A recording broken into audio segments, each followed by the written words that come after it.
Hey everybody, welcome to Fat and all of that. I'm Big Abe and I'm here today with a special guest. We all know the mayoral race is on the way. We need you to be informed. We need the public to be informed, and especially the youth, because you're the future of this city, and that starts with your influence. If you don't know how to have that influence unless you know who you're talking There about, you go. and what they're going to do for you and for this Yes. city.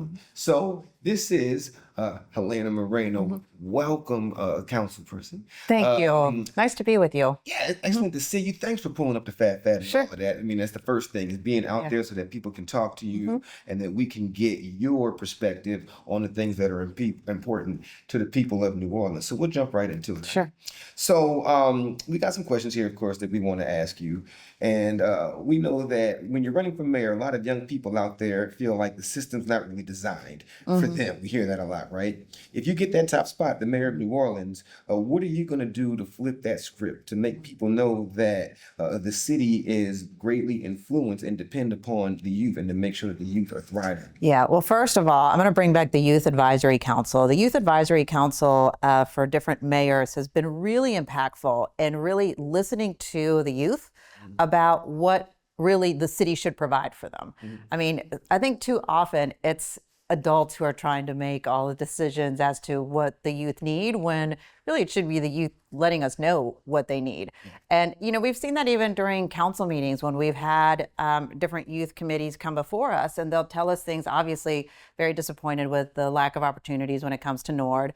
Obviously, when we have young females come before us, young girls come before us, they tell us that it's like, there's really not that much really for girls in the city. So one, bringing back the Youth Advisory Council. Two, really revamping Nord. How can we provide the most opportunities possible with Nord? And how can we expand upon new things? There's a lot of, I'm older, so I'm not like into like all the new video game things and all the gaming things like that. But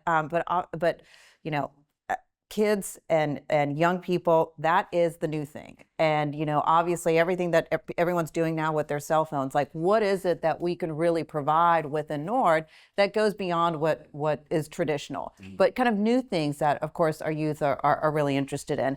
But beyond that too, I mean, what can we do as a city, and what I will do as a city to provide more opportunities for our youth is really pathways for growth. When I was on the city council, I realized that there were only, several hundred slots for the summer job and internship programs. And I was like, why are there only 100 slots for the amount of young people in the city who want to have summer employment? Not at all. So I boosted that to 1,000, and then teamed up with Youth Force NOLA to add another 1,000, just so that we ensure that youth have the opportunity to do the types of internships that could potentially give them those learning opportunities to really grow into something of interest for them, whether it's a career or potentially something that they want to further study. And so I think that, providing more opportunities like that is critical. Those pathways to success are critical. How do we ensure, provided that you execute those things well, and we have great faith that whoever we do is going to execute these things well, how do we ensure that those opportunities are fairly distributed? Yeah. Because a lot of times opportunities come up, and some of the individuals, that could most greatly benefit from those opportunities don't get the opportunity to do so. How do we ensure that those opportunities are... So a lot of times why these opportunities, aren't getting the reach that they do get is because people just don't know about it. People just don't know about it. So there's a lot of things that maybe I'm not so great at, but one of the things that I am good at is communications and outreach. And I think that has to be the biggest thing, is making sure that we meet people where they are, that we ensure that we're coming to, Fat and others, to get that information out there so that we ensure that what we are offering is getting to the right people. Okay. Fat's all about giving a voice to the streets. Always has been. It's been about the music. It's been about the culture. We talked about supporting artists with better pay as mayor. How would you make sure New Orleans' authentic culture, and we're talking about the stuff that's born in the streets of New Orleans, we're talking about Second Line, we're talking about all that, yes, all that, we're talking, all that. We're really talking about. How are we going to make sure that the stuff born in the neighborhoods does not get blanketed out by the new generations of folks that are coming in and different things that are changing? How do we make sure that New Orleans remains authentic and we remain compensating those who have not only been guardians of the art but continue to perform? And let me just say this. I haven't just talked about compensating our musicians properly. I actually authored and passed an ordinance to do it. We passed an ordinance to do that maybe about a year and a half ago, to ensure that any time that there is a musician hired by the city of New Orleans, that they are getting paid at least $200 an hour. And what we are doing with this particular ordinance is really setting the tone of what we are expecting throughout the city. As you know, in local government, I can't control the private sector here in the city, but I can control what the city does. And I can tell you that the airport in particular was totally ripping off artists that they were hiring to pay at the airport. And so by putting this ordinance forward, it really sets the tone of how we should value our musicians.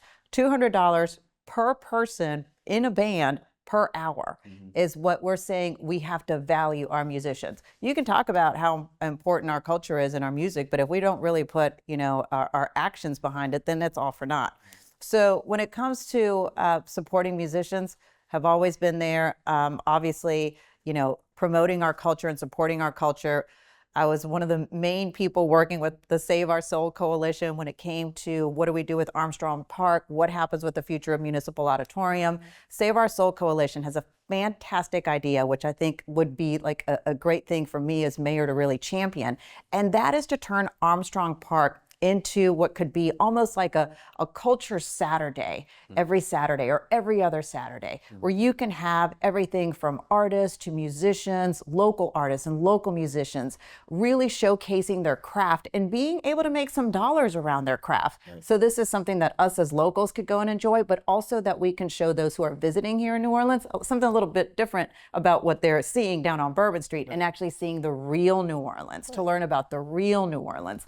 And so those are just some of the things that obviously that I'm thinking through. But it's about making sure that it starts from your mayor. It starts from, local leaders saying that we value culture, which is one of the reasons why I will continue to support the culture fund that the city council created, which is $7 million every year that goes to different organizations that are promoting our city's culture and that are also supporting youth programs. Like, this is critically important. Take a look at a group like Roots of Music. Roots of Music is exactly who we need to be supporting. This is a group that is cultivating our young musicians and carrying them through to make sure that they have everything that they need to succeed, not only in music, but also in school, ensuring that families have what they need. And really it's about the success of this child by looking at the family holistically. These are the types of programs that we have to support. And of course, Roots of Music is something that I've been supporting for quite some time. Now, music is something that's personal to me, so I'm going to ask a personal, personal influence question, because this actually goes along with what you're saying about making sure, and we appreciate the effort to make sure that anyone who is performing gets paid a decent way to do so. Recent events have come to the city, such as the Super Bowl and other big events. Similar to this question with the youth, how do we ensure that now, if we have been properly paid, artists are still being populated by the artists that need it? For instance, we saw a lot of, during Super Bowl time, there were a lot of great parties and everything that came in, and we're sure that all the entertainers were paid well, but a lot of those entertainers weren't New Orleans entertainers. How can we make sure that when big events like Essence come to the city and big events like the Super Bowl, NCAA, that the money that's being spent on entertainers is being spent on local entertainers? And so I'm so glad that you mentioned that, because I also passed an ordinance about a year ago that said that a certain percentage, a major percentage really, of not only artists, but vendors as well, have to be local vendors, local artists for major events that come to our city if they are receiving any city dollars. And so, for example, you take a look at, whether it's a French Quarter Fest or whether it's an Essence Fest or whoever it is, if they're receiving city dollars, they have to adhere that they have to include our local vendors, our local musicians. But that also is a responsibility, in my opinion, of a mayor. So for me, when I'm mayor and all these big events are coming, for me, that's always going to be a dialogue of, that's great that you're coming to our city. I'm excited about that you're coming to the city of New Orleans. But what exactly is going to be what our local people are going to benefit from your event. Let me know about who are the local artists that you're going to have as part of your big event. Let me know who are your local vendors, who are your small and minority businesses who you will ensure partake in benefiting from this event.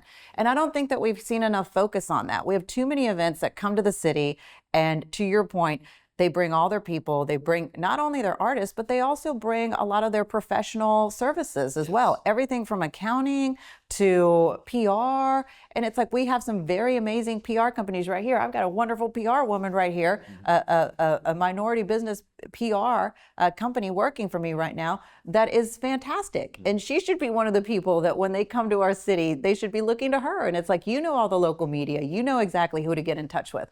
And so, but to me, that really comes with having a mayor who is directly focused on this, which I will be.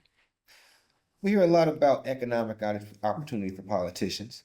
For the young folks watching, what does that really mean in your plan as far as how that affects? You said something about summer jobs, make sure they have the education to that, but also when it comes to access to trade programs and things that really prepare them to not only take on the traditional jobs, but potentially entrepreneurial opportunities. Yes. We're having different ways of dealing with all of these different entities that come into the city. There are other ways to make money that many big businesses are taking advantage of. How do we also transfer that access to locals and to the youth? So I think that it's kind of twofold. So one, you have many young people, incredibly talented young people who can be their own CEOs, their own business owners, right? But they need some guidance, some mentorship as to how exactly do you do that? And even if you take a look at specific industries, let's go back to music. Right. So we go back to the music industry. I have a lot of young musicians who are helping and supporting my campaign. And what they tell me is that, you know, they feel like they get to a certain level and then they struggle on how to get higher, and they feel like they really need some guidance as to how to navigate the music industry or even create a greater music industry within the city of New Orleans to level them up.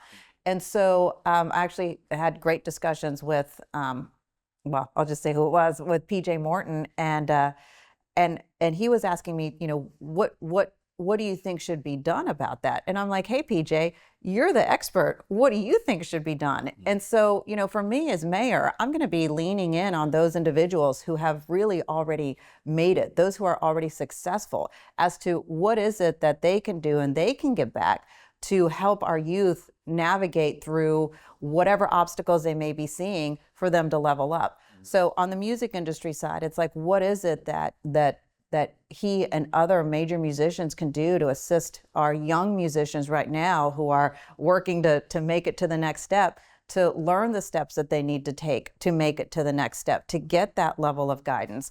And then just overall for our young people who are wanting to, you know, start their new business, whatever it could be, whatever they'd like to start up. Having more opportunities for them to learn from business owners and different CEOs as to the steps that they need to take to start their own businesses and what it takes to be a successful business.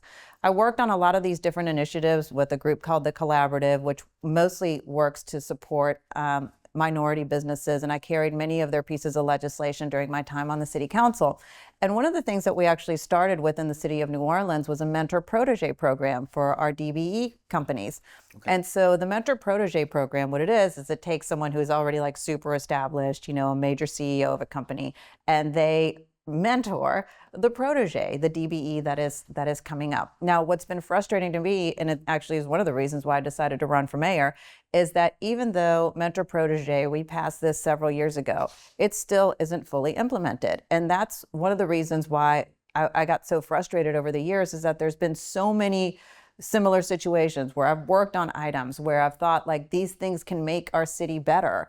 And, you know, this administration unfortunately has pushed those to the side, not implemented ordinances and different initiatives that I thought could have really moved our city forward. But, you know, at the same time, I mean, you talk about different pathways. We don't have enough pathways to really connect our youth with different businesses or even with the city.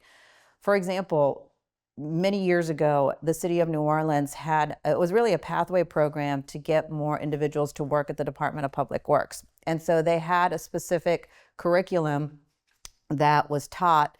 I can't remember if it was at Delgado or one of our other schools, but a course specifically taught so that you could enter and then go straight into DPW and work for the city of New Orleans. Those programs are now gone. We need to restore programs like that. But then at the same time, I'm constantly hearing, about Xavier students, SUNO students, Loyola students, that they want to stay in New Orleans, but they just don't see what they have. Yeah, they don't see like what their opportunities are here. They really want to stay here, but they can't seem to get a job. So at the same time, I had business leaders asking me like, what are you going to do to make sure that we keep these kids here? And I looked at them and I said, what are you going to do? What are you going to do? I'm happy to assist you guys in any way, but you guys are the business leaders here. It's like, and you guys want to keep these kids. What are you doing to reach out to the universities to make sure that the kids who are going to school here and they want to stay here, that they stay? And so that too, I've seen that lacking in the mayor's office, that there hasn't been this really push on the private sector to be working that hard to really make sure that we keep our youth here, and really be working that hard to make sure that they provide opportunities for our youth. And a lot of that happens when you do have pressure from a mayor. And unfortunately, I haven't seen that, but you will get that from me. Okay. Yeah. So we're talking about things changing. Yeah. And one of the major things that have changed recently is the view on marijuana. Oh, yeah. You've led the charge on pardoning of some individuals for marijuana possession. That's a very big thing. Can you talk to us really about what your position is as far as medicinal marijuana, what your position is as far as do you support it remaining that way? Are you supporting the recreational push? What do you see, and how do you see that as it translates to potential economic opportunities for entrepreneurs in all of the communities, especially with the youth, because a lot of them that are entering into the workforce, or that's where you pick up the technology, and that's where a lot of the growth is in the industry. So just talk to us about what your position is on that. How much time do we have? No, As much time as you like. So I appreciate that question. And when you talk about, let me start with medicinal marijuana. So that goes back to my time in the Louisiana legislature. And I was actually one of the co-authors for the legislation that opened up for medicinal marijuana in the state of Louisiana. And this was, I want to say, back in 2014, 2015, right around there.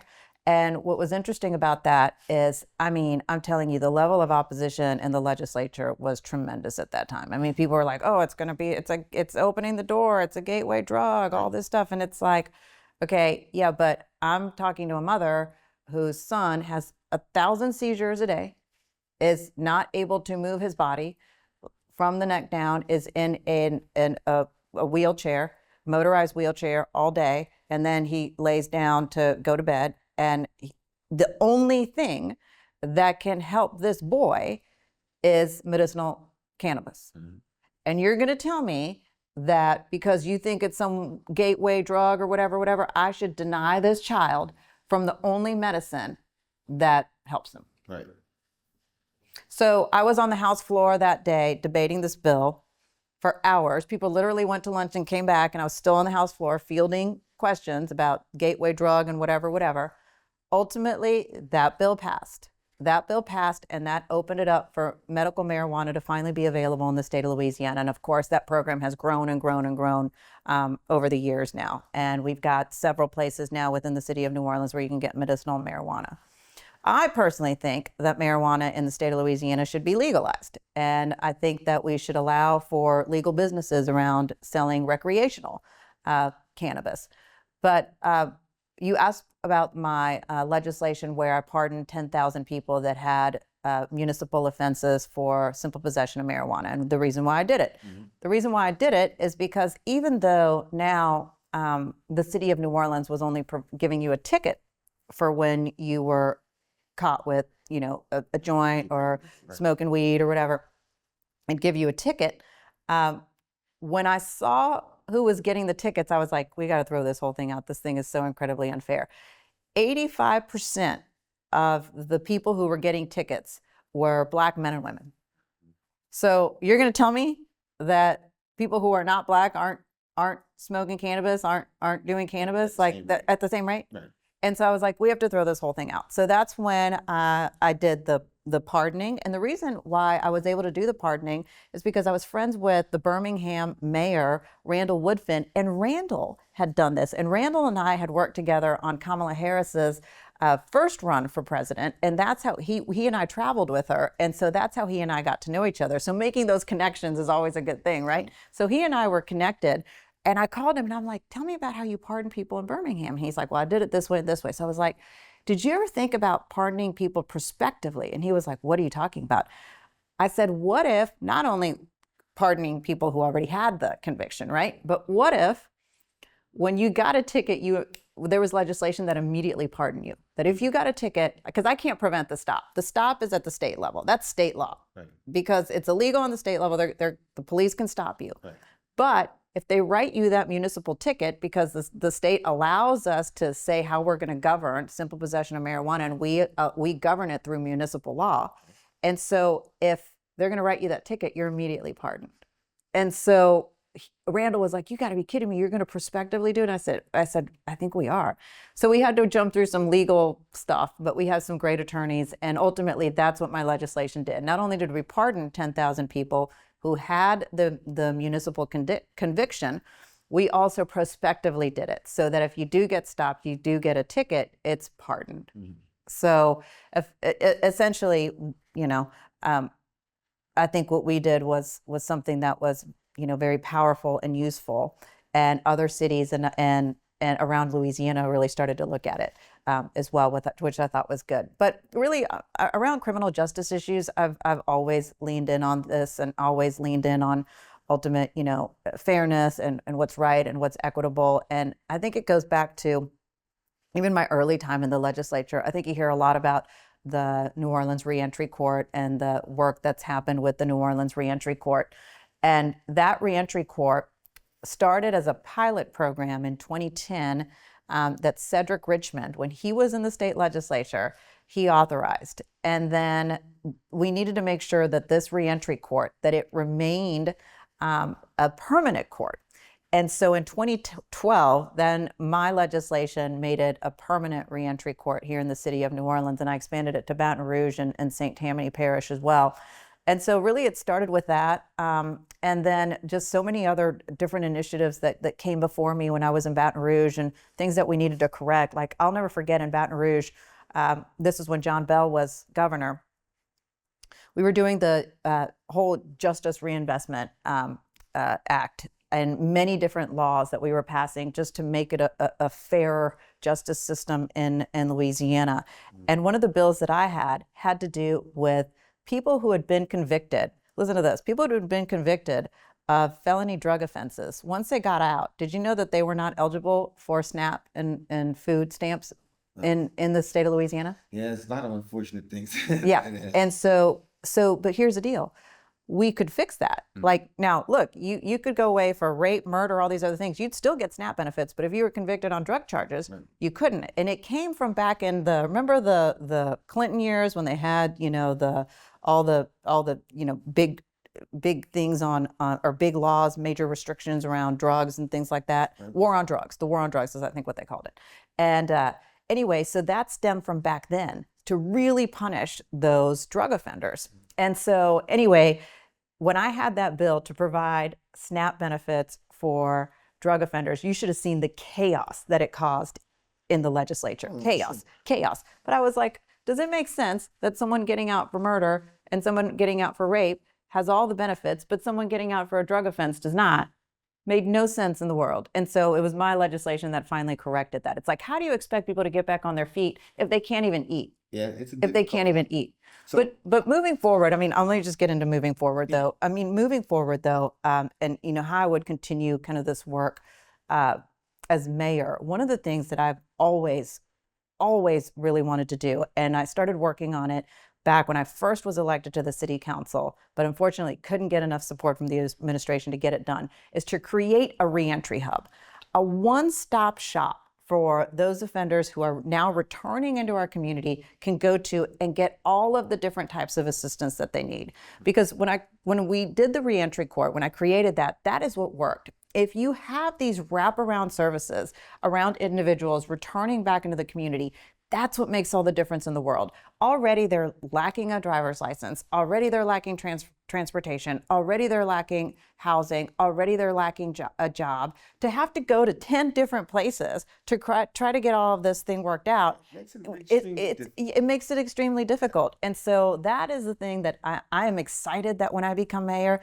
that I can work on this and get all organizations under one roof so that we can create this reentry hub so that those who are wanting to get their lives back together and really get moving in a different direction don't have every hurdle and obstacle in front of them as they're trying to get on the right path. Well, I appreciate that answer. So before we get out of here, I promise you I was going to ask you a couple of things from the people because people want to know. Okay. Tell me what that wants to know. But I want to know that you got it. there. But folks really want to know just a couple of things. So I'll ask you a couple of things real quick and we can just try to go through some short, precise answers. So from social media directly, the question has been asked that you've been elected all of these years. Why haven't you done the things that you said you were going to do until now? What's your response to someone who says that? Sure. So I've been in the legislative branch of government, and the legislative branch of government, we, create the laws, we do the funding, but we do not run the city. We are the ones who provide the funding and make the laws, but we are not the ones who are in charge of operations for the city. That is the mayor. And in fact, that is the reason why I'm running for mayor, because for too long, I've sat on the city council. I've tried to pass ordinances. I brought great ideas, I thought, to the mayor, that could move our city forward. Everything, from keeping our street lights on to fixing our streets to getting police response times better. And my ideas have been ignored. And for far too long, it's time to, stop this lackadaisical approach to running the city and work with urgency to get things done. And so that's why I'm running for mayor, because the legislative branch, don't get me wrong, I enjoy policy work and I enjoy, the legislative side of things. I've been in the state legislature as well, but now it's time for me to get to work and run operations of the city. New Orleans is considered a gumbo. It's full of a lot of people from a lot of different places and everything like that. Questions have been brought up about who people are, where they're from. How do you ethnically define yourself? So I was born in Mexico, and my father is from Mexico. My mother is American. So I am Hispanic, Latina. Obviously, my race is white, and so, but overall, I'm Helena. That's who I identify as. I'm Helena. I am someone who, loves the city of New Orleans, is committed to working for the people of New Orleans, and excited to put the people of New Orleans first when I'm mayor. Well, Helena, pleasure to have you. Good to see you. This is fat and all of that. We hope that you all, if you do nothing else, you take strict attention to what our candidates are saying, all of our candidates are saying, and you take that into your perspective. And more than anything else, when it's time, you get out and you vote for the person that you think best represents your interests. You've heard the interests of this candidate, and we appreciate you taking out your time to listen to us. It's fat and all that.